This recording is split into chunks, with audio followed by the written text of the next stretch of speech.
Hey everybody, just wanted to take a few minutes to shoot an update on my office tank here.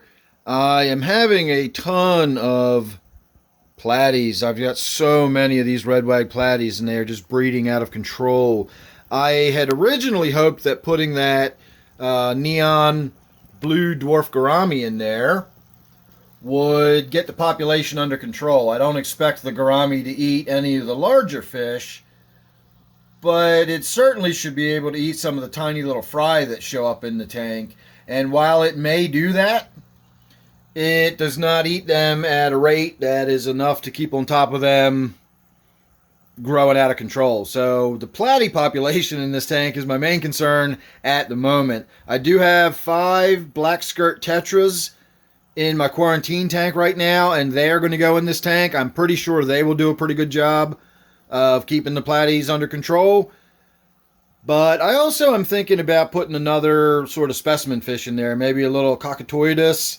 I don't know. There's some smaller cichlids out there that could go in this tank. Maybe another little dwarf crenocycla might be good, but I think maybe a 20-gallon tank might be a little small for that.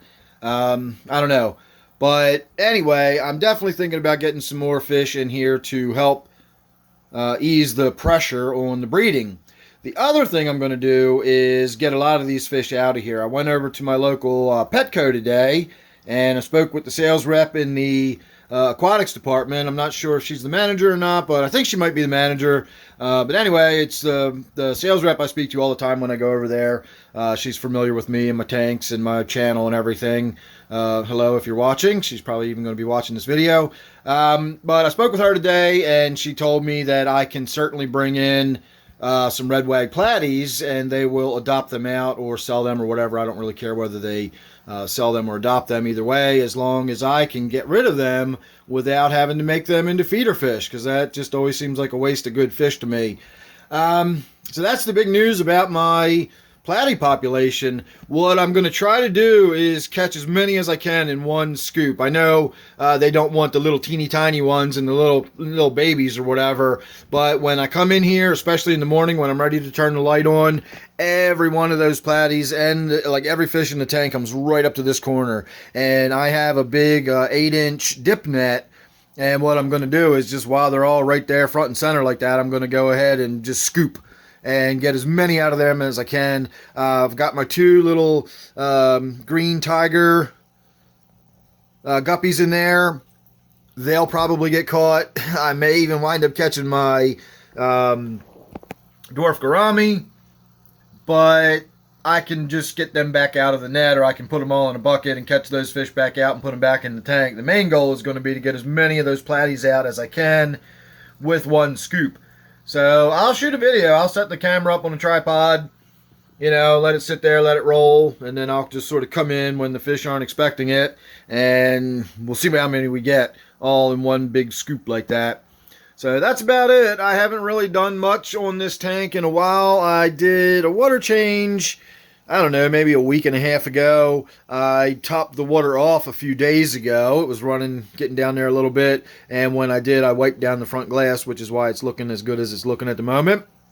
But otherwise, nothing really to talk about. I did put that pothos plant in there a while ago. You can see how well it's growing. It's all the way over here. We got it growing, wrapping around the front. There's even some pieces hanging down in the back.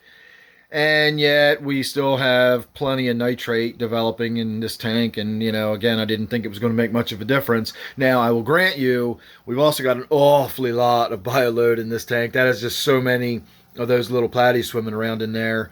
So, I don't know. I didn't expect the pothos plant to work magic, but it's not really making any noticeable difference at all that I can see. And it's certainly growing vigorously enough. So there you go. There's my thoughts on the pothos plant. So that's it. Just a quick update. The most important aspect is I actually do now have a place that's convenient for me to just scoop some of those fish out of there, and we can go ahead and rehome them somewhere without having to turn them into fish food, and that's always a good thing. So don't forget, I do a live stream every Friday and Sunday night at 8 p.m. Eastern. I also do a Wednesday night live stream for my members only, so if you're interested in that, you can sign up for a basic membership. Other than that, I'm going to say thanks for watching. Make sure you're subscribed, ring that bell, and I will see you real soon on the next one.